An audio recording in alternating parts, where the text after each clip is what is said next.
Rabbi shrah li sadri wa yassir li amri wahlul 'uqdatam min lisani yafqahu qawli. Allahumma aftah alaina hikmataka wanshur alaina min khazaini birahmatika ya arhamar rahimin. Amin. Kita baca Al-Fatihah, mudah-mudahan dalam majlis kita yang hari ini diberkati oleh Allah SWT, mereka yang hadir dalam majlis, dalam masjid kita, pekerja-pekerjanya dalam masjid, mereka-mereka yang datang di masjid kita pada hari ini, dalam majlis kita pada hari ini diberkati oleh Allah SWT, dijauhkan daripada segala wabak dan juga segala penyakit. Dan kita dan juga keluarga, pasangan, anak cucu kita, sahabat baik kita, jiran tetangga kita, baik dalam Singapura maupun di bersebelahan dengan Singapura. Dan juga alim ulama kita, terutama juga kepada ibu bapa kita yang masih hidup ataupun yang sudah tiada. Mudah-mudahan Allah berkati semua dan Allah sampaikan hajat-hajat kita yang baik. Dan dalam majlis kita yang pada hari ini, yang mudah-mudahan kita akan sambut pada Ramadan, Allah berikan kita peluang untuk menyambut Ramadan, berpuasa dengan baik, selamat dan juga diberkati oleh Allah SWT segala amalan, ilmu yang bermanfaat, rezeki yang baik dan amalan yang diterima. Wa ala niyatin salihah. Al-Fatihah. A'udzubillahi minasyaitonirrajim. Bismillahirrahmanirrahim. Alhamdulillahirabbil alamin. Arrahmanirrahim. Maliki yaumiddin. Iyyaka na'budu wa iyyaka nasta'in. Ihdinas siratal mustaqim. Siratal ladzina an'amta 'alaihim ghairil maghdubi 'alaihim waladdallin. Amin. Okey. Kita dekat jauhnya patutlah.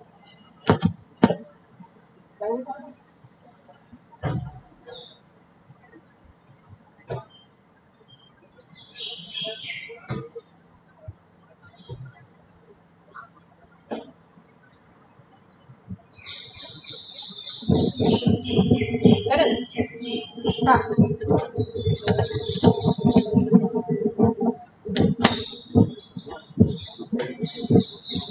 Okey. Betul terbang. Lebih baik dia berterbang daripada terus jam otak ni nak cakap. Okey, kita dekat muka surat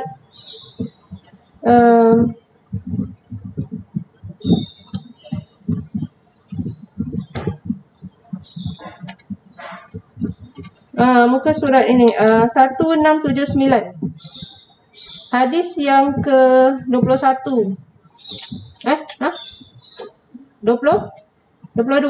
Pelan dia cakap 22.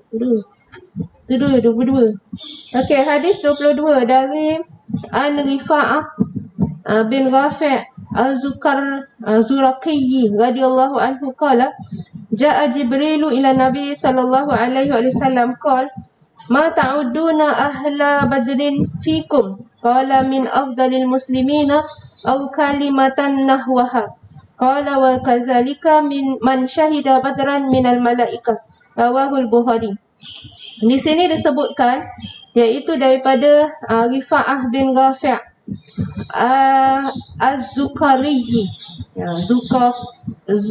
Az-Zuraqi Zuraqi radhiyallahu anhu, katanya Jibril datang kepada Nabi sallallahu alaihi wasallam lalu berkata, anda masukkan golongan apakah para ahli Badar, yakni orang-orang yang mengikuti peperangan Badar, di kalangan anda sekalian, yakni kaum muslimin. Jadi di sini malaikat Jibril tanya kepada Nabi, yang ikut serta dalam peperangan Badar ni, Nabi pilih dari kalangan orang muslimin waktu itu, dari kalangan mereka yang macam mana? Mungkin kalangan yang lemah-lemah pun ikut ke? Ni tidak ni kata Nabi, mereka termasuk golongan seutama-utama kaum muslimin. Maknanya Nabi pilih di kalangan mereka ahli Badar ni yang akan ikut peperangan, mereka yang paling terbaik sekali yang Nabi ajak ikut. Kemudian di sini sebutkan ataupun semakna dengan itulah yang disabdakan oleh Nabi sallallahu alaihi wasallam. Maknanya Nabi ada kemungkinan besar tu Nabi ada sebut lagi ciri yang paling baik lah, word yang diucapkan tu Nabi sebutkan dekat situ, aku pilih orang yang paling baik sekali, utama di kalangan orang muslimin untuk ikut perang Badar tadi. Pasal dia cakap au kalimatan nahwaha. Kalimatan nahwaha dia bilang ataupun yang semacam itulah yang Nabi sebutkan. Maksudnya Nabi pilih golongan yang seutama-utama daripada kaum muslimin. Dia bilang ni min afdalil muslimin. Orang Muslim yang paling afdal sekali yang aku pilih untuk pergi peperangan Badar. Kemudian malaikat Jibril sebut apa? Wa kadzalika man syahida badran minal malaika. Begitu pula lah yang menyaksikan perang Badar dari golongan para malaikat. Yang paling utama sekali yang Allah hantar di kalangan para malaikat untuk ikut perang Badar. Bermakna perang Badar tu disertai oleh para malaikat yang banyak. Kadang-kadang bila musuh nampak, tengok bilangan dia sikit, tapi bila datang tengok macam ramai. Kerana mata mereka nampak itu ramai itu adalah para malaikat sekali turun berserta dengan mereka. Tapi yang kita nak sebutkan ni, dia orang jadi gerun lah. Pasal orang tengok ramai sangat. Manusia tu dia macam itu, dia tengok macam kumpulan yang banyak gitu. Ini mesti selalulah kita kalau nak beli barang tengok siapa beratur paling banyak. Itu mesti yang paling sedap kan? Paling sedap. Maknanya dalam banyak-banyak pemilihan kita, kategori yang kita akan pilih berdasarkan macam itu. Ramai orang kat situ, ni mesti bagus. Padahal kadang-kadang pertama kali buka mestilah ramai orang nak rasa kan. So banyak ramai. So begitu juga waktu bila peperangan tu mereka nampak ramai je, diorang dah gugup takut. Ramainya. Macam itu. Sekali malaikat yang ikut sama. Jadi kumpulan yang kecil kata Allah dalam Al-Quran, kumpulan yang besar tu dihapuskan oleh golongan yang kecil. Kan? Maknanya golongan orang muslimin dalam peperangan selalunya kecil lah berbanding dengan kaum musuh mereka. Tapi bila dengan izin Allah SWT, golongan yang kecil tu dapat mengalahkan golongan yang besar dengan izin Allah. Dalam Quran cakap macam itu. So bermakna sebab orang Islam tu dia bergantung kepada doa banyak. Usaha dan doa. Jangan kata satu benda tu mustahil. InsyaAllah boleh boleh terlaksana, boleh dilakukan dengan baik jika ada usaha dan juga doa. Salah satu tak ada, tak boleh lah. Mesti berserta dengan ni dua perkara. Macam kadang-kadang kita tengok orang-orang yang bukan Islam pun, kalau dia tengok kita puasa, dia bilang, lu bolehlah puasa. Dia punya Tuan Allah ada tolong. Dia pun tahu. Dia bilang, pada dia tak makan mustahil lah. Dia boleh hidup macam gitu satu hari tak makan kan. Tapi nanti dia cakap dengan kita, lu bolehlah. Lu punya Tuan Allah ada tolong. Lu bolehlah tak makan. Maksudnya dia pun tengok pasal apa tak bukti orang Islam semua puasa. Dia bukan satu benda yang jarang-jarang berlaku. Kan? Bukan sekumpulan kecil aja yang puasa. Sekumpulan besar satu dunia kita yang menganut agama Islam tu puasa. So boleh tengok dalam mata kepala dia boleh tengok. Tak pergi kerja macam diorang juga. Mungkin memang penat sikit lah. Biasalah kan. Latih ke apa kan. Itu perkara biasa. Tapi tak matilah. Diorang kan cakap, wah tak makan mati. Tak makan boleh mati. So itu konsep dia. Tapi diorang pun iktiraf juga. Maknanya satu benda tu kalau dengan doa kepada Allah SWT boleh jadi. Yang orang lain kata mustahil, tapi tidak. Tak ada benda mustahil pada kekuasaan Allah. Tak ada benda mustahil. Semua boleh berlaku. Yang kita rasa mustahil, dia boleh berlaku depan mata. Singapura cakap itu, cakap ini kan. Orang cakap boleh lah, Singapura kecil. Cakap boleh lah, boleh bersih macam gini. Jepun pun lebih besar daripada kita. Bersih juga. Kan? Sampai nak cari tong sampah pun tak ada. Orang dia tak perlu tong sampah, bersih. Kita perlu tong sampah baru bersih. Cuba kalau tak ada tong sampah kat situ, bersih tak? Rasa je. Teruk. Tapi Jepun kata orang pergi, nak cek tong sampah tak ada. Siapa pernah pergi? Cikgu pernah pergi kan? Kakak pun pernah pergi kan? Ada tong sampah selalu, tak berapa banyak lah. Tak ada.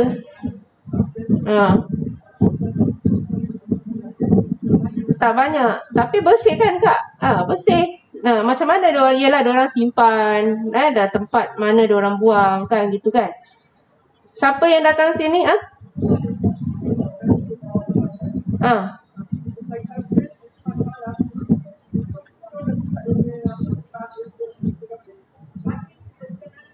Bersih. Dia pandai simpan Macam kita tengok diorang punya macam Korea, Jepun, Diorang tak ada macam tilam katil banyak macam kita. Diorang banyak bawah kan. Bawah. Nanti diorang lipat-lipat, kita tengok dalam diorang punya filem lipat-lipat cantik diorang susun.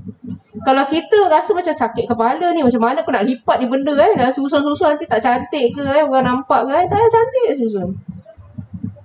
Banyak homeless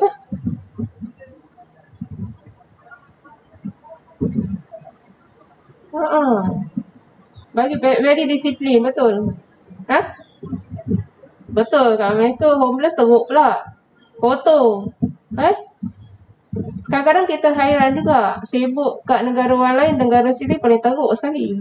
Itu yang nak tetap macam cocok lah peribahasa anak di rumah mati kelaparan, kera di hutan disusukan. Memang cocok pada negara tu. Kita heran semua orang punya masalah dia nak masuk campur. Tapi masalah negara dia teruk sekali. Dia punya orang-orang berkeliaran tak ada rumah, teruk. Masalah jenayah pun banyak. Kan lagi masuk tempat orang kulit hitam punya tempat tu lagi. Mereka daripada dulu didiskriminasi kan sampai sekarang. Itu masalah dia tak boleh nak hadapi, dia sibuk kepada negara-negara orang lain tu kadang-kadang kita hairan juga. Kenapa cikgu macam itu dia dah di polis, pandai cikgu cakap. Dia di polis dunia. Apa cik? Betul cikgu cakap polis dunia. Patut kita tengok negara kita. Pasal dengan negara dia macam gitu, dia masuk campur negara orang lain, masa negara orang lain jadi marah lah. Tu yang kadang-kadang kita tengok pemberontakan banyak. Apa lagi?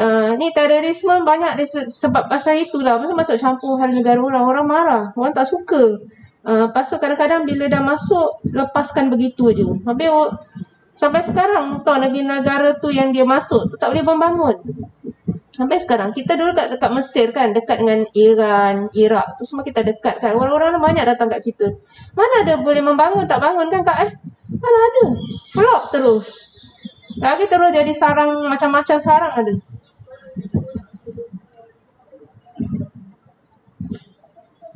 Kesian orang-orang negara tu paling kesian sekali. Dia ambil ini semua. Negara-negara dah tak boleh membangun, kita pun tak boleh nak bantu kan. Pasal agak besar negara tu. Ni semua masuk kerajaan, masuk politik, susah. Kesian lah. Kita tak tahu macam mana nak membantunya. Bantu doa lah tadi kita sebut. Ingatlah doa tu. Doa usahalah sikit bantu dari segi kalau ada bantuan kemanusiaan untuk kita boleh berikan sumbangan pada mereka. Itu paling penting sekali lah. Jauhkan mereka daripada penghambaan manusia. Mudah-mudahan diorang boleh survive lah. Itu yang kita cakap. Usaha, doa. It's very important. Kemudian disebutkan lagi kat sini yang tadi Allah pilih Nabi pilih dari kalangan muslimin yang paling baik. Begitu juga kata malaikat. Malaikat yang datang tu malaikat yang paling terbaik, afdal malaikah yang ikut dalam peperangan Badar. Dari Ibn Umar radhiyallahu anhu qala Rasulullah sallallahu alaihi wasallam, "Idza anzalallahu ta'ala biqaumin 'adaban asabal 'adabu man kana fihim thumma bu'isu 'ala a'malihim." Dari Ibn Umar radhiyallahu anhu katanya Rasulullah sallallahu alaihi wasallam bersabda, jikalau Allah Taala menurunkan seksa kepada suatu kaum, maka seksa itu mengenai semua orang yang termasuk dalam kalangan kaum itu. Kemudian mereka dibangkitkan ataupun dibangkitkan pada hari kiamat menurut masing-masing keniatannya. Ini hadis yang kita perlu ambil tahu juga. Jangan kita misalnya buruk sangka satu negeri tu bila kena malapetaka ke apa, kita cakap ini semua korang semua jahat lah dalam satu negeri. Taklah, ada yang baik, ada yang tidak. Siapa yang tidak baik tu menerima balasannya. Yang baik di kalangan tu Allah akan bangkitkan bersesuaian dengan niat dia.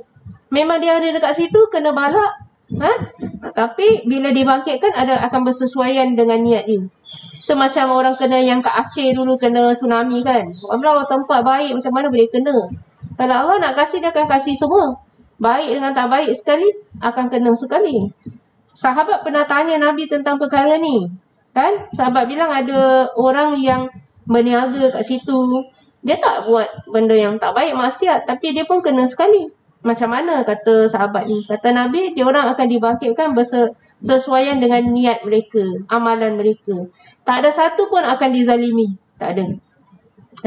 Cuma kalau tempat tu bermaksiat, kita tak boleh dekat lah. Kerana dia memberi impact yang banyak pada anak cucu kita. Macam mana kalau kita hidup dekat situ, sedangkan berkeliaran tepi-tepi kita benda maksiat? Tak boleh lah. Mesti kita hijrah ke tempat yang lebih baik. Kan? Masuk akal lah.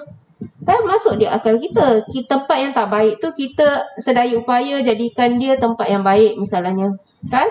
Tempat yang baik. Kalau tak boleh, di luar kemampuan kita macam mana? Macam mana terjadi? Macam Nabi Musa naik gunung kan? Nak terima wahyu kan? Naik, kemudian dekat bawah, Nabi siapa yang kat bawah? Sahabat, dia punya adik, beradik dia, saudara dia. Harun akhi kan kat situ. Harun dekat bawah. Bila dia punya kaum tu dah sesat kat bawah, yang bikin Samiri tu, lembu yang berkata-kata kan, Allah firmankan kepada Nabi Musa, wahai Musa, turun sekarang, kaum kau tengah sesat. Jadi bila Nabi Musa turun, dia jumpa Harun. Harun, kenapa kau tak larang mereka? Kan? Kenapa tak larang? Kesesatan berlaku tu Nabi Harun nampak, tapi tak boleh buat apa-apa. Bermakna ada kalanya kesesatan nampak depan mata kita, kita tak mampu untuk bergerak sendiri. Harun cakap, aku tak boleh bersendirian dalam menghadapi kaum yang macam gini. Diorang degil dah banyak kali tau.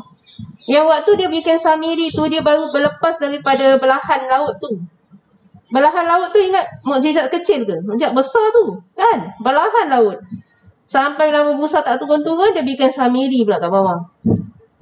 Terpaksa kadang-kadang kita tengok kenapa macam orang cakap kita, Hafsah awak nampak satu kemungkaran, awak tak ini berdosa tau awak. Kalau kita balik kepada Nabi Harun AS, Nabi Harun tetap nak kena jaga nyawa dia.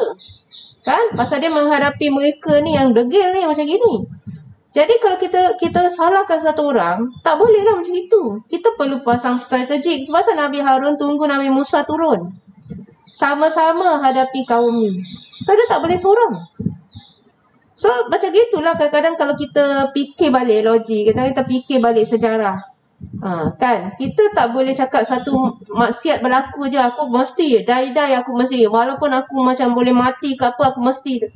Awak tak ditugaskan macam gitu. Perlu strategi.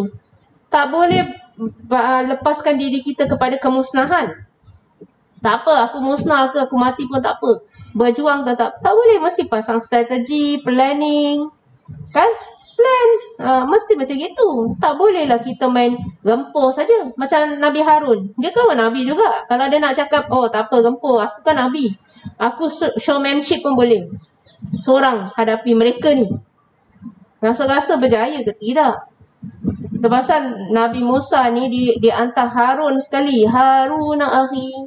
Ni Harun saudaraku. Dua Nabi hantar kepada kaum ni. Tak cukup lagi. Boleh bantu tak? Tak cukup juga ni dua. Kan? Nak hadapi kaum yang macam gini. So, bila kita belajar dakwah tu, kita nak kena tengok lah sudut sejarah. Tak boleh nak hukum orang, kau ni berdosa tau, kau tak amal makruf nahi mungkar, kau berdosa. Jangan tahukan dosa secepatnya lah. Kerana dia pun kadang-kadang perlu apa tu? Perlu jaga dia punya diri. Ada juga sahabat yang dia terpaksa keluar daripada Islam tu ikut bila dia tu terpaksa. Macam diorang tengah apa tu? Kuat sikit tak ada. Ugut. Diorang ugut. Sampai kan dia kena buat begitu. Kemudian dia datang jumpa Nabi. Nabi bilang tak apa. Kerana engkau waktu itu dalam keadaan tersepit. Kan? Tapi niat tak ada. Cakap aja. Terpaksa. Kan? Cakap aja. Tapi niatnya dalam hati tidak. Nabi tahu.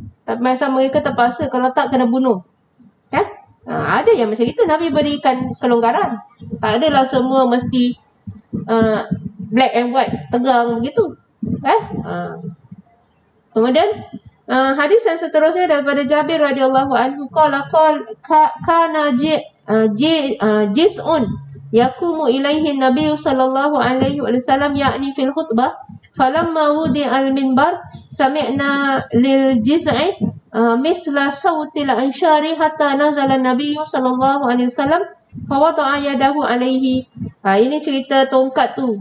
Sebatang kurma Dari Jabir katanya ada sesuatu batang pohon kurma yang digunakan oleh Nabi SAW untuk berdiri, yakni di waktu berkhutbah. Setelah mimbar sudah diletakkan sebagai ganti batang pohon tersebut dan batang itu tidak digunakan lagi. Kita semua mendengar dari arah batang tadi seperti suara unta yang sakit kerana akan mengeluarkan kandungannya. Sehingga Nabi SAW turun lalu meletakkan tangannya di atas batang tersebut, kemudian berdiamlah ia. Ini pernah dengar tak yang batang tongkat Nabi tu, tapi bila mimbar dah siap, orang tahu dia tepi. Nabi tak gunakan dia lagi. Tapi Nabi dengar suara daripada pohon tersebut. Kan? Merintih. Macam apa? Macam bunyi unta sakit nak melahirkan. Kuat tu, unta kan bunyi kuat kan? Gitu lah mulut dia, gitu. Gigi pun nampak gitu. Kan? Kuat tu. Dia nak sebab orang boleh dengar. Dia tahu siapa yang menangis, suara datang daripada mana. Itu riwayat yang pertama. Ada lagi satu riwayat. Wa fi riwayah falamma wa fi riwayah fawada'a yadahu alaihi fasakana. Jadi bila Nabi letakkan ke atas diri dia tu, sehingga Nabi SAW turun lalu meletakkan tangannya di atas batang tersebut, kemudian berdiamlah ia, baru dia diam. Okay? Seolah-olah macam dia nak pet lah. Macam Nabi kasih dia sabar. Macam gitu. Dalam riwayat yang lain, falamma kana yaumul jumu'ah, ada Nabi SAW alal minbari. Fasahatin nakhla allati kana yaktubu indaha hatta kadat an tanshaqqa. Wa fi riwayah fasahat siyahas sabiyyi fanazala Nabi sallallahu alaihi wasallam hatta ahazaha fadammaha ilaihi faja'alat ta'innu anina as-sabiyyi alladhi yusakkatu hatta taqarrat. Qala bakat ala ma kanat tasma'u min az-zikri, rawahul Bukhari. Ketika riwayat yang lain pula, ketika datang hari Jumaat, Nabi SAW duduk di atas mimbar lalu berteriaklah batang pohon yang biasa digunakan oleh Nabi SAW untuk berdiri, iaitu waktu berkhutbah. Sehingga hampir-hampir ia belah. Maknanya dia berteriak pohon tersebut seolah-olah macam nak terbelah pohon tersebut. Macam kuat sangat. Dalam riwayat yang lain disebutkan, batang pohon kurma itu lalu menjerit bagaikan jeritan anak kecil. Lalu Nabi SAW turun sehingga dapat memegangnya, kemudian memeluknya. Ia merintih bagaikan rintihan anak kecil yang perlu didiamkan. Sehingga akhirnya tenanglah ia. Nabi SAW lalu bersabda, ia menangis kerana mendengar peringatan dalam khutbah itu. Dia nangis pasal dia dengar khutbah, takut. Dia pun naik pohon pun takut. Kerana makhluk lain dia mendengar, yang tak dengar ni kalau kita je makhluk lain dia pun mendengar juga. Yang kita tak tahu dia dengar kan. Kemudian dari Abi Sa'labah Al-Husaini, Jursum bin Nashir radhiyallahu anhu, an Rasulillah sallallahu alaihi wasallam qala, innallaha ta'ala farada faraidah fala tudayyuha wa hadda hududan fala ta'taduha wa harama asya'a fala tantahikuha wa sakata an asya' rahmatan lakum ghayra nisyanin fala tabahasu anha. Hadisun hasan, rawahu Daruqutni wa ghayruhu. Dari Abu Sa'labah Al-Husaini, iaitu Jursum bin Nashir. Abi Sa'labah Al-Husaini itu dia punya gelaran. Nama dia sebenar adalah Jursum bin Nashir radhiyallahu anhu.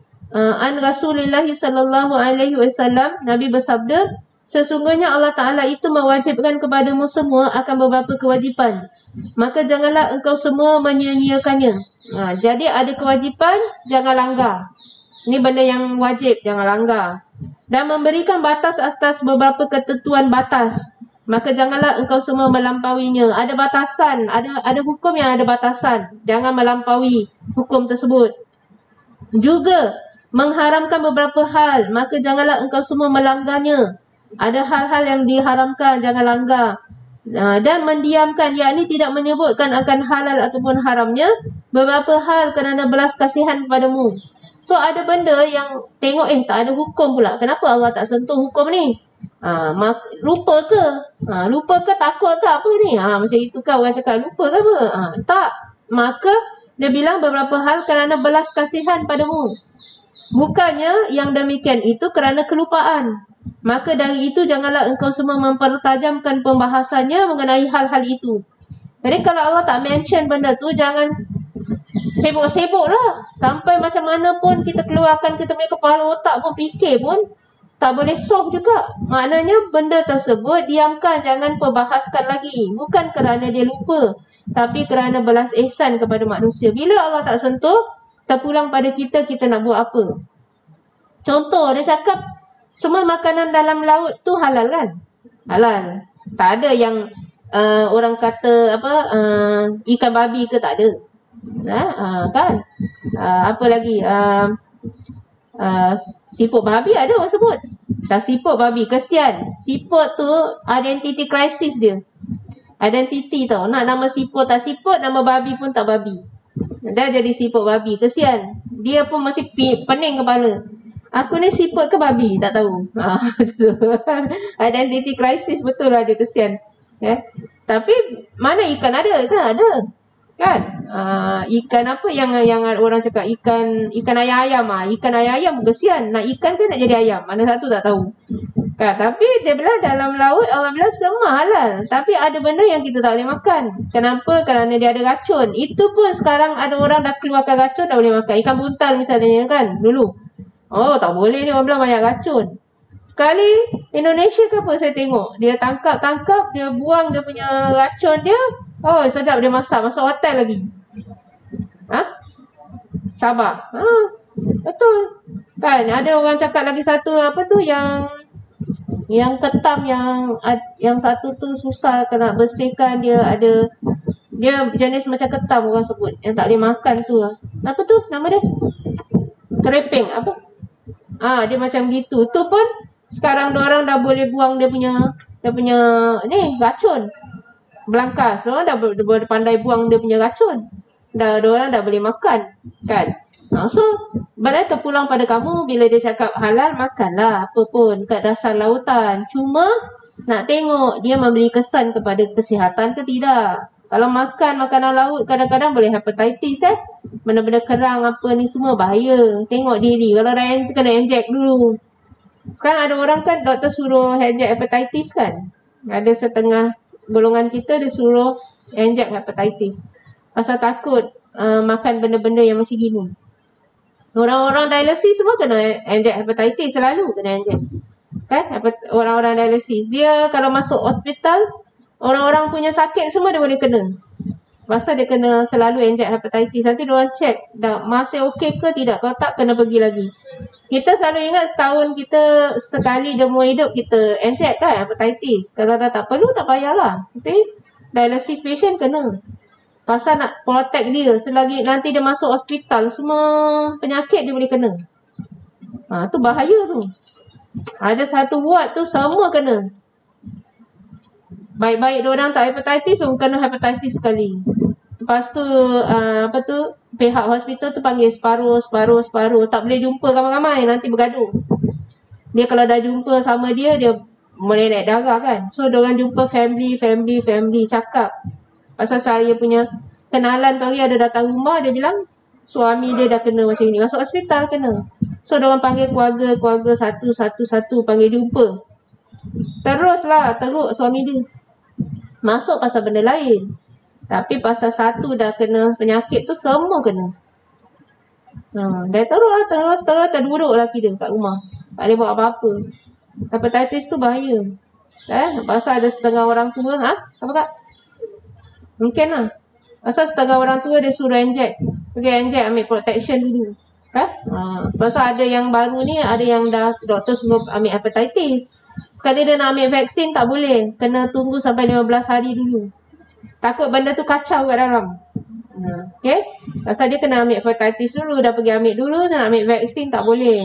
Vaksin COVID ni tak boleh. Kena tunggu 15 hari dulu. Sampai dia reda, baru boleh ambil. Jadi jangan banyak sangat vaksin kat dalam. Bahaya juga kan. Badan kita takut tak kuat. Okay. Itu semua makanan laut daripada makanan laut. Hati-hati. Apa lagi, makanan laut ni memang banyak beri kesan sikit lah. Lagi-lagi kalau mereka tu tak, mereka piara, dia tak cari makan sendiri. Piara kan kita yang kasih dia makan apa yang kita nak. Macam udang-udang piara dengan udang-udang laut tak sama, beza. Macam gitulah, binatang tu bagus kalau dia cari makanan dia sendiri, habitat dia kan, dia tahu apa dia nak makan. Boleh jadi lembu, boleh jadi gila. Pasal apa?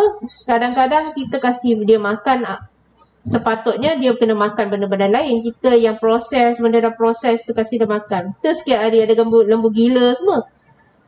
Pembangunan tak betul jadi. Dia nak besarkan cepat, dia nak banyakkan cepat, kan? Beranak berlambak-lambak. Orang tu kesian lah, binatang tu kita manusia nak makan dia pula jadi kena jadi macam gitu kadang kesian lah.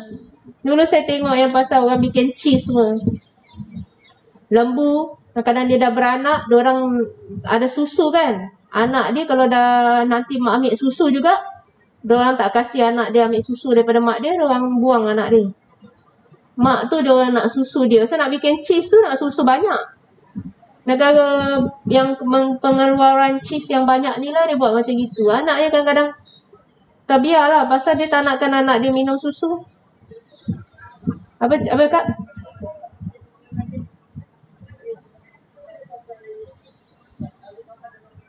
Dalam cheese tu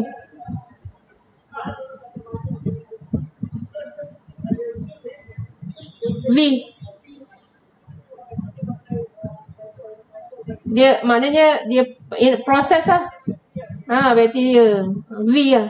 Dia V nanti tepi dia tak salah warna hijau kan? Ada hijau V. Itu dia tak pakai animal punya susu lagi. Terpaksa lah kena buat macam itu. Kalau tak, kesian ni semua. Yalah, betul lah. Betul. Yang V tu nanti dia ada cap tepi, nanti kita nampak hijau. Kat kecil dia dekat bawah dia tulis V. Okay. So benda-benda macam itu kadang-kadang manusia punya keinginan dia nak buat, binatang-binatang tersesa. Yang tu dia yang shark fin tu kan, dia potong aja tu dia buang. Pasal ada setengah ahli-ahli yang menjaga keselamatan ni, binatang punya rights kan. Dia tak sukalah perbuatan-perbuatan yang macam gini. Shark fin pun kalau yang mengandung, kalau makan betul punya kualiti tak bagus. Tak boleh, avoid benda tu untuk mereka yang mengandung. Tapi saya dengar taklimat dekat Singapura, dia bilang kadang-kadang yang datang tu tak good quality punya lah. Yang macam hotel-hotel bikin shark fin ni apa semua, dia cakap grade tak berapa tinggi sangat. Jadi orang mengandung pun makan okey lah, tapi sebaik-baiknya jangan makan, elakkan. So dia ada apalah benda yang ada kat dalam situ yang tidak bagus untuk orang yang mengandung makan. Okay. Selalu yang kita dapat kat luar ni dia masak kualiti tak berapa bagus punya. Kalau kualiti bagus memang mahal lah kan. Ni shark fin semua, cara dia dapat cruel. Zalim cara macam itu So kita nak kena jaga-jaga. Walaupun halal makan, tapi proses pun nak tahu. Janganlah sampai menzalimi binatang. Kemudian dekat sini sebut ada yang halal. Ni bagus tau ini hadis ni, sangat-sangat baik. Ada yang halal Allah sebut, ada yang haramnya dah disebut, ada yang tidak disebut. Maka janganlah engkau selidik yang tak disebut, kerana macam-macam mana pun kalau engkau selidik yang tak disebut tu, kau tak akan dapat jawapannya. So kerana Allah belas kasihan kepada kamu, kerana kalau semuanya Allah sebut, susah bagi manusia. Pasal kita nak berinteraksi susah nanti, kerana semuanya ada garis panduan. Ada benda yang Allah diamkan, dia tak sebut, tak mention. Kalau dia cakap sembelih lembu je lah, atas nama lembu, kau sembelih lah, perkala pun tak apa.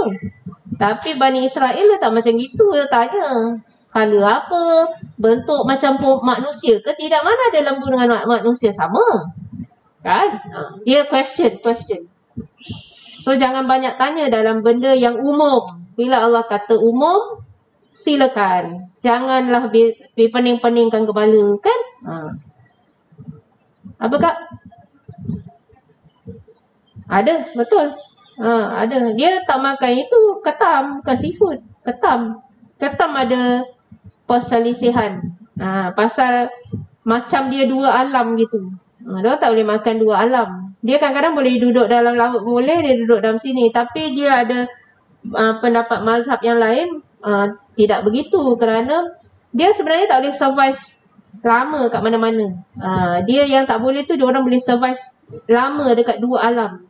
Tu yang tak boleh. Tapi macam mana pun, ketam ni dia akan balik kepada habitat dia yang tersendiri. Dia tak boleh lama. That's why mereka membolehkan makan. Ketam dia yang lain, dia tak rasa lah. Yang lain masuk tentang dia punya, dia macam tarikat-tarikat dia, syekh dia, adalah cerita-cerita di sebaliknya. Syekh dia mungkin satu masa tu, dia orang punya atas-atas ni, tersendat kat satu pulau. Kemudian binatang ni yang tolong. So anak cucu semua tak boleh makan binatang tu. Ada dia punya, itu diorang punya sendiri punya preference. Maknanya apa yang diorang nak, diorang tak nak. Tapi untuk mengharamkan orang lain makan tak boleh. Pasal memang boleh. Cuma kau kerana dia tolong kau punya datuk nenek kau dulu, maka diorang nak buat perjanjian lah. Satu keturunan tak boleh makan tu benda. Kerana nak hormati benda tersebut. Macam orang puasa. Puasa ada yang mereka punya tarikat ni puasa tak makan daging dalam beberapa minggu. Kerana ada ustaz kita lah pun ada ambil tu juga. Dia buat consider macam diet lah, tapi dia sebut puasa. Jadi dia makan vegetarian je, dia tak makan makanan bernyawa, tak makan. So bila kita tengah ada majlis dengan dia, dia makan sayur je lah. Dia tengok je kita makan. Kan? Ustaz tu tengok je. Lepas 2 minggu tu kadar balik. Saya jumpa isteri dia, saya kena masak lah ustazah. Tu hari dia nampak ustazah makan, dia tak dapat makan. Kita kena masak lah. So itu you punya preference. You tak boleh cakap haram pasal lepas you habis diet you makan balik kan. So you consider macam puasa lah. Orang intermittent fasting, dia puasa daripada pukul berapa daripada malam. Ada ustaz kita dia puasa daripada malam, lepas maghrib tu sampai lunch meal time. Lepas lunch baru dia makan. Dia puasa macam gitu. So masing-masing lah kan. Cuma kita tak cakap orang lain makan tu berdosa. Nak cakap dia puasa pun tak betul. Mana ada orang puasa malam kan. Jadi itu pasal dia cakap intermittent fasting. Tapi tetap dia cakap fasting jugalah, pasal dia berpuasa kan. Dia tak makan tu benda. Ada yang bangsa lain pun dia minum boleh, makan tak boleh. Masa kita tengok dia puasa tapi tegak je. Macam-macam air dia boleh dia boleh sempat. Kita tak boleh. Apa? Puasa setengah hari. Kristian. Puasa setengah hari Tapi tak makan langsung. Minum air je. Tak boleh makan babi. Tapi memang dalam buku orang memang tak boleh makan babi. Kak Acah? Memang sebenarnya dalam kitab diorang pun tak boleh makan babi. Friday aje. Boleh pula macam tu. Yang betul-betul ikut lah. Tak boleh makan. Pop boleh tukar. That's why kadang-kadang kita tengok Al-Quran tu bila dia cakap dengan kitab-kitab lama semua, sebenarnya persamaan tu memang ada banyak. Cuma diorang aja ikut diorangnya suka lah, dia tukar-tukar kan. Tukar-tukar. Jadi Al-Quran tu sebenarnya dia datang, dia enforcekan benda-benda hukum yang lama datang. Dan mereka kalau ikut betul-betul hukum dalam kitab mereka, diorang pun sebenarnya Al-Quran menyokong banyak ajaran agama lain. Enforce. Lagi-lagi Musa punya cerita banyak, Isa punya cerita banyak. Nabi Musa, Nabi Isa. Nabi bilang aku lebih dekat kepada mereka daripada lebih dekat kepada mereka. Cerita mereka pun banyak dalam Quran. Kita lebih dekat pada, kita lebih sayang Nabi mereka sebenarnya. Kan? Sampai Nabi Muhammad tu hormat yang pasal hari Ashura tu semua kan. Aku ni, cinta aku pada nabi-nabi yang lain tu lebih banyak tu Pak. Okey, oleh itu kita patut puasa, kata Nabi. Kita puasa. Kalau tahun depan aku masih hidup lagi, aku puasa Ashura, Tasu'a dengan Ashura. Kerana apa? Menghormati nabi-nabi yang terselamat dalam banyak malapetaka dalam kehidupan mereka. Pasal orang puasa hari Ashura terlepas banyak daripada kesusahan kan. Maka Nabi bilang, kat itu akulah lebih cinta pada mereka. Jadi tahun hadapan, kerana nak berselisih dengan kaum Yahudi ni, maka kita akan berpuasa Tasu'a dengan Ashura. Tapi Nabi tak sempat pergi tahun hadapan, wafat sebelum tu. Tapi dia tinggalkanlah sunnah dia pada kita. Kalau kita boleh, puasalah Tasu'a, Ashura. Kalau tak boleh juga, boleh satu hari je, puasalah Ashura, jangan sampai terlepas. Siapa yang cakap kita tak sayang pada saudara ahli kitab kita yang lain? Sayang. Dalam kitab Quran banyak sebut. Cuma apa yang baik daripada mereka kita ambil. Yang tak baik yang mereka lakukan ataupun menyeleweng, kita tak boleh terima. Bukan bermakna tak boleh terima nak kasih hapus pula. Takkan boleh hapus pun. Nabi bila wafat, ada tak orang kafir dekat Mekah Madinah? Ada lah, banyak. Dia hapuskan? Tak ada, hapuskan. Life must go on. Tapi wahyu sudah terhenti dah, tak ada lagi. Jangan ada yang cakap wahyu masih ada, kemudian ada Nabi lagi nak dilantik. Tak ada, Nabi dah tak ada lagi. Kitab tu mesti satu masa stop.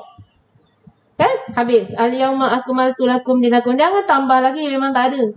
Tapi menghadapi manusia tu bukan dengan cara kekerasan. Kalau Nabi tak pernah buat pun. Nak hapuskan semua. Patut sebelum Nabi, kalau betul sebelum Nabi wafat, dia hapuskan semua yang tak beriman. Habiskan semua, barunya senang hati aku balik. Patut gitu kan. Tapi yang tidak berlaku kerana manusia tak boleh begitu. Kata Allah, aku tetap akan jadikan kamu berbeza-beza. Mana ada sama. Betul tak kalau kita sekarang ni nak hapuskan semua yang tak sependapat dengan kita, dekat mana yang kita belajar? Tak ada benda yang akan backup kita. Macam mana? Kan? Yang sampai kita menselisihkan orang ni, selisihkan orang tu. Orang tak sependapat kita, kita bunuh pula. Tak mana sumber yang kita ambil? Tak masuk di akal lah. Tak ada Tak ada. Nabi pun lepaskan mereka. Meninggal tetap meninggal. Melepas daripada dunia tetap lepas dunia. Delegasi seterusnya buatlah yang terbaik. Kan? Kemudian dari Abdullah bin Abi Aufa radhiyallahu anhu maqala ghazawna ma'a Rasulillah sallallahu alaihi wasallam sab'a razawat na'kulul jarad wa fi riwayat na'kulu ma'ahul jarad. Ini yang kita dibolehkan untuk makan belalang lah. Okay, dari Abdullah bin Abu Aufa radhiyallahu anhu katanya, kita semua berperang bersama Rasulullah sallallahu alaihi wasallam sebanyak 7 kali peperangan dan kita makan belalang. Riwayat yang lain disebutkan kita semua bersama Nabi sallallahu alaihi wasallam juga sama makan belalang. So belalang boleh dimakan. Yang tak boleh tu bila diorang semua insek diorang goreng sama. Macam mana nak makan kan? Kalau kita kadang pergi Thailand kan, orang pergi Thailand makan insek-insek ni semua kan. Insek belalang okey lah. Kalau insek lain pun tak boleh. So dalam satu kuali dia rembat semua, habis lah. Tak boleh lah. Tapi kita tak biasa lah. Cikgu pernah makan cikgu? Banyak pergi luar negeri takkan tak pernah makan. Tak pernah? Tak pernah makan lah. Kata orang crunchy. Crunchy. Agaknya kalau cikgu tak nampak boleh lah. Dia masak, dia dah gini-gini, potong-potong, dia goreng-goreng, dah campur semua. Dia kasih cikgu. Jangan bilang. Tu apa? Kan cikgu makan. Oh bagus lah. Kan bila tahu je, terpandang aja. Oh tak jadi. Tak jadi. So tapi boleh. Dekat Mekah kemarin kan dia datang banyak. Sikit hari tu kan dia datang banyak. Sampai orang ambil video tunjuk saya tepi-tepi, tertepi-tepis. Jangan terduduk kan mati untung. Tapi itu semua fenomena lah. Orang cakap itu lainnya. Fenomena dia berlepas daripada satu tempat, dia pergi satu tempat. Semuanya binatang tu mengikut arahan. Bukan urusan kita, arahan daripada Allah SWT. Kemudian dari Abi Hurairah radhiyallahu anhu anna Nabi sallallahu alaihi wasallam qala la yuldaru al-mu'minu min hujrin marataini. Dari Abu Hurairah radhiyallahu anhu bahwasanya Nabi sallallahu alaihi wasallam sabda, Janganlah seorang mukmin itu disengat dari lubang satu sampai 2 kali. Maksudnya janganlah tertipu dari satu orang sampai 2 kali. Ataupun janganlah satu kali dah buat tu dah rasa tertipu, jangan buat lagi. So setiap orang mukmin tu kena belajar daripada kesilapan dia. Satu kali buat tak apa, jangan banyak kali buat. So banyak kali buat tu dah namanya tak pandai. Nak cakap bodoh tu tak sedap pula, tak pandai. Kan? Jangan disengat daripada 2 lubang 2 kali. Daripada 1 lubang 2 kali. Maknanya kalau lubang tu dah tahu ada sengat, jangan masukkan lagi tangan. Mesti akan kena. So ini satu perumpamaan. Perumpamaan. Kemudian daripada Abi Hurairah juga qala Rasulullah sallallahu alaihi wasallam salah satu la yukallimuhumullahu yaumal qiyamah wala yanzuru ilaihim wala yuzakkihim walahum azabun alim rajulun ala fadli ma'in bil falati yamna'uhu min ibnis sabil wa rajulun bay'a rajulun bi sil'atin ba'dal asar fahalafa billahi la akhazaha bi kadza wa kadza fasaddaqahu wa huwa ala ghairi zalik wa rajulun bay'a imaman la yubayyuhu illa di dunya fa in a'tahu minha wafa wa illam yu'tihi minha lam yafi. Muttafaqun alaih. Ada 3 macam kata Nabi sallallahu alaihi wasallam yang tidak diajak berbicara oleh Allah pada hari kiamat. Dengan pembicaraan yang menunjukkan keridaan. Maknanya Allah tak nak berbicara dia yang akan memberi keridaan Allah pada diri dia. Tak ajak berbicara, tak pandang. 3 golongan manusia ni, iaitu dan tidak pula dilihat olehnya, iaitu Allah tak pandang dengan pandangan kerahmatan, dan mereka akan memperolehi seksa yang pedih sekali, iaitu seorang yang mempunyai kelebihan air di suatu padang tandus, lalu ia menolak memberikannya itu kepada Ibnu Sabil, yakni orang yang sedang mengadakan perjalanan. Sebab dia tak ada sifat rahmah. Tak semestinya orang yang dekat padang pasir yang ada air aja, dia boleh dalam keadaan apa pun. Bermakna kalau kita punya sesuatu, orang lain memerlukan juga, kita hendaklah memberinya. Kan? Melepaskan orang yang dalam kesusahan. Cuba fikir, kalau dalam perjalanan padang tandus ni, tak ada air, tapi orang tu ada air, tapi dia tak nak share dengan kita.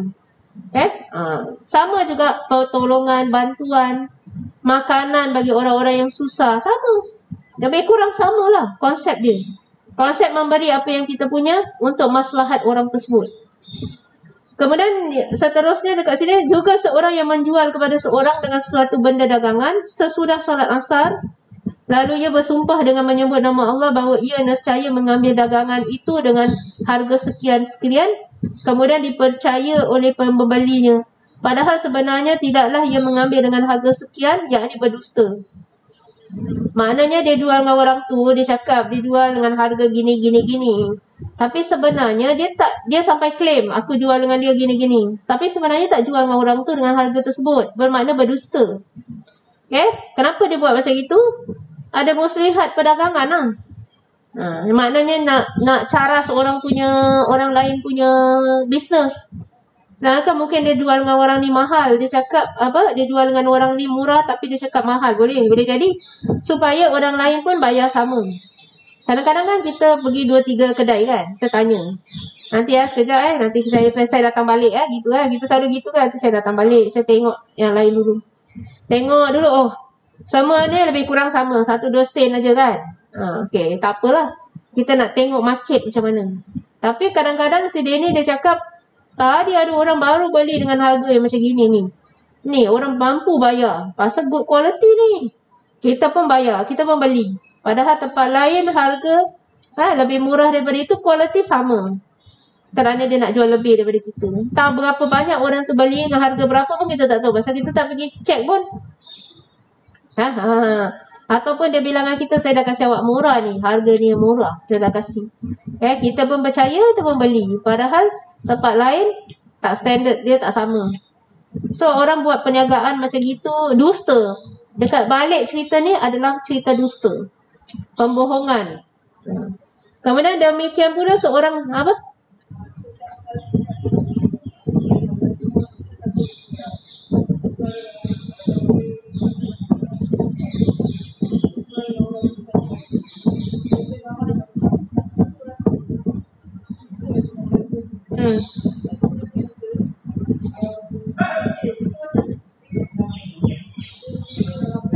Betul? Ijab kabul dia boleh? Boleh. Dia nak dapat keuntungan, boleh. Dengan syarat dia cakap dengan orang ni, kita jual dengan dia dengan harga macam gini. Harga kita sebenarnya macam gini. Tapi mana ada orang buat berniaga, dia dah cakap, oh saya jual dengan A ni harga 50, dengan awak saya nak jual 100 misalnya. Mana orang boleh terima? Mesti orang nak 50. Mustahil lah dia akan cakap yang dia jual orang, mesti dia diamkan. Dia akan diamkan. Dia cakap okey, dengan A ni mungkin kita tengok dia ada susah sikit, kita jual dengan harga macam itu. Dengan B ni mungkin dia kaya sikit, so kita jual dengan harga lain, kita nak dapat keuntungan. Tapi keuntungan boleh tak kita dapat? Boleh. Tapi dengan syarat jangan sampai orang tak boleh beli barangan tu. Boleh nak dapat keuntungan lebih, boleh. Dengan syarat jangan sampai orang tak boleh beli perniagaan benda tersebut. Contoh macam dekat Johor dulu kan, waktu belum COVID kan, kita beli barang kita rasa okey lah pasal duit dia dengan duit kita. Tapi orang yang duduk dalam negeri tersebut dekat Johor tu rasa tertekan. Kenapa? Barang mahal disebabkan oleh kita. Tu pasal bila kita tak boleh masuk, orang cakap padan dah muka, tak boleh masuk. Dia tak padan pada kita. Kita tak ada kisah. Kita boleh pergi online. Padan kau lah. Kau yang tutup, kau yang tak boleh berniaga. Kan padan pada siapa ni? Tu pasal salah cakap. Jangan ping salah cakap lah kan. Kita datang kat depan kau, kita kasih perniagaan. Kita kasih, tengok tutup semua tempat. Okay. Masalahnya bukan salah kita. Kita pembeli. Masalahnya kau yang peniaga. Kau naikkan tinggi, kau nak dapat keuntungan, rakyat kau sendiri tak boleh beli. Itu yang tak boleh. That's why diorang sepatutnya dengan kita mungkin lah dia kasih harga tinggi sikit pasal kita duit mata wang kita kan, dia kasih kita tinggi. Tapi dengan penduduk dia tak boleh buat begitu pasal nanti penduduk tak boleh survive. So syarat nak dapat keuntungan boleh. Boleh, memang boleh, tak salah. Okay. Tapi jangan sampai pembeli tidak boleh membeli produk tersebut kerana mahal. Bukan kerana pembeli setuju dengan harga tersebut. Kita ada ijab kabul, saya jual awak beli kan. Macam itu. So dia agree. Awak agree tak dengan harga ni? Agree, okay. Settle. Mesti nak ada agreement. Dia nampak barang tu, mesti nak sampai pada dia. Dia nampak barang tu. Tak boleh asyik tengok katalog je tak sampai-sampai. Tengok katalog, kalau datang lain. Tu pasal bahaya kalau kita ikut perniagaan betul-betul, katalog tu mesti sama dengan barang. Pasal ada hukum dalam fiqh tu, dia nak jual sesuatu, orang tu yelah macam taruhlah ikan dalam laut tu, dia nak jual awak yang itu. Dia pun tangkap lagi. Tu yang tu. Sekali bila tangkap mata kero ke apa, mata merah dia dah out orang ni. Gitu. Mana boleh? Tak boleh. Kita waktu belajar tu, kita tengok macam merepek kan. Contoh dia, ada pula jual orang dalam laut ikan tu. Tapi in reality memang betul ada orang jual dengan orang tanpa orang tu nampak betul barangnya. Sama konsep tu. Cuma bila kita budak-budak waktu kita belajar dulu, kita mana ada orang jual dengan orang mana dalam laut belum tangkap lagi. In reality betul konsep tu sama. Kan kita sekarang tengok gambar je. Kakak datang tengok gambar je kan. Sekali datang back kemarin, alamak saya bilang, ni China mari. Memanglah China kita tahu. Kenapa teruk sangat kualiti ni? Dalam gambar bukan main lawak lagi. Kan? Bila datang, macam gini, macam mana? Kan? Pasal kita tak nampak benda dia. That's why betul lah konsep tu sama.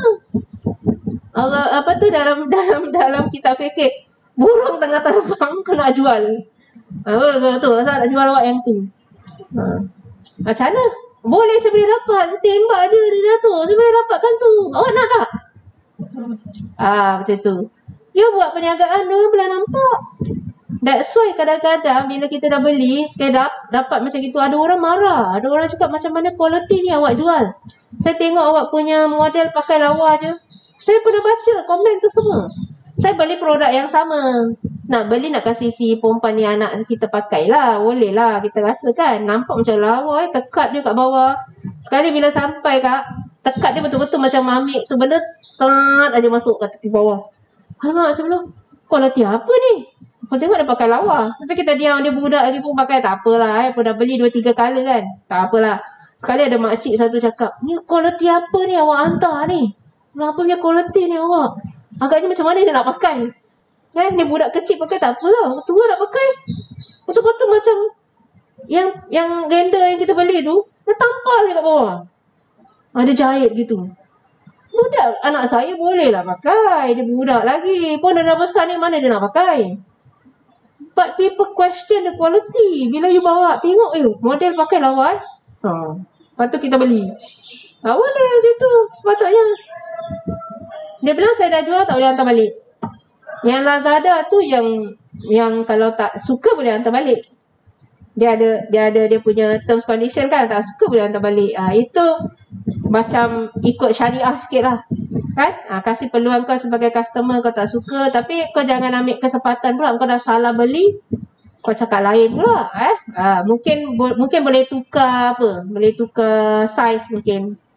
Size mungkin dia silap. Tapi color tak boleh lah. Pasal kau salah color, kau tadi pilih color lain, sekali kau tak suka color tu at the end, lepas tu kau nak tukar color lain. Mungkin color tak boleh, tapi size mungkin boleh. Mungkin ada terms and condition dia lah. Pasal kalau tak, orang ambil kesempatan sekejap produk hantar balik. Siapa nak pergi jaga tu produk hantar balik? Kan? So dalam proses perjual beli boleh mendapat keuntungan, tapi tidak boleh sampai pembeli tidak boleh membelinya. Rasa berat lah, tapi terpaksa kan. Tapi berat lah nak beli ni. Tu tak boleh. Dia dah ijab kabul, it's okay. Pasal dia terima condition tu. Kalau kita nak buka sejarah, memang banyak lah zaman sahabat-sahabat dia bila berniaga. Tapi sahabat tu memang straightforward lah. Dia tak nak, dia tetap tak nak. Dia cakap berapa kau beli. Pasal dia pergi luar sekejap, dia suruh anak saudara dia jaga. Anak saudara kasih harga mahal. On the way, bila dia tengah jalan tu, dia nampak dia ni pegang kain. Dia cakap, kat mana kau beli? Dia bilang, kat kedai situ lah. Berapa dia jual? Dia bilang, begini-begini. Dia bilang, tak. Harga dia bukan macam ni. Harga dia murah. Dia bawa dia ni pergi kedai dia. Dia nak kasih balik. Orang ni bilang, tak nak. Tempat aku, barang ni, memang lagi mahal daripada apa yang anak saudara kau jual pada aku. Dia mati-mati cakap, tak boleh. Aku tak nak. Aku nak kasih kau balik duit. Dia memang begitu, sahabat ni. Dia tak nak, dia tetap tak nak. Aku tak kira lah dapat kau lagi mahal ke tak, tapi aku meniaga, aku kasih kau ni harga. Macam gitu dia straight begitu. Ada orang kan bila orang lain cakap tak apa, tempat saya lagi mahal, okey lah. Beza antara kita dengan dia. It's very different. Kan, macam mana you practice you punya tu, you istiqamah dalam you punya statement, gitulah. Terpaksa memang kita dengan dia, sahabat Nabi yang dididik ni, jauh panggang lah daripada api. Okey, kita rasa kita berhenti sampai sini.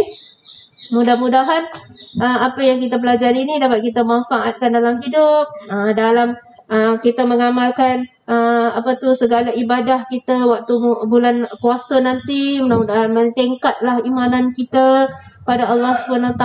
Jauhilah mudah-mudahan daripada segala lepasnya Ramadan, terjauhlah daripada segala-gala kemungkaran, apa-apa yang kita buat, segala dosa-dosa kita Allah ampunkan. Mudah-mudahan kita keluar daripada Ramadan yang kali ini menjadi insan yang lebih baik, yang suci bersih insya-Allah, dan sentiasa Allah beri petunjuk dan pedomannya, hikmah dan bijaksananya dalam kita menjalani ibadah kita dekat muka bumi ini hingga akhir hayat kita. Amin amin ya rabbal alamin. Astaghfirullahalazim, astaghfirullahalazim, astaghfirullahalazim. Subhanakallahumma bihamdika asyhadu an la ilaha illa anta astaghfiruka wa atubu ilaik. Bismillahirrahmanirrahim. Wal 'asri innal insana lafi khusr illa alladziina aamanu wa 'amilus solihati wa tawassaw bil haqqi wa tawassaw bis sabr. Wa sallallahu ala sayyidina Muhammadin wa ala alihi wa sahbihi wa sallam. Walhamdulillahirabbil alamin. Wabillahi taufiq wal hidayah. Assalamualaikum warahmatullahi taala wabarakatuh.